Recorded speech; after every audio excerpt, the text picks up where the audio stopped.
মামা দেখ, ছেলেটার এভাবে ধরে নিতেছে কেন? আসলেই তো। চল তো দেখে আসি। চল।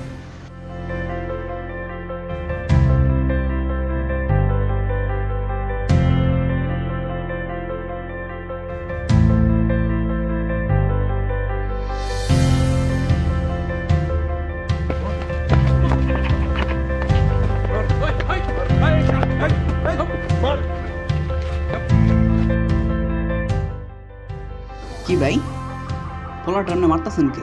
সমস্যা কি? চুরি করছে হয়, চুরি চুরি করলে কেমনে মারতে হইব? মানুষ নয়।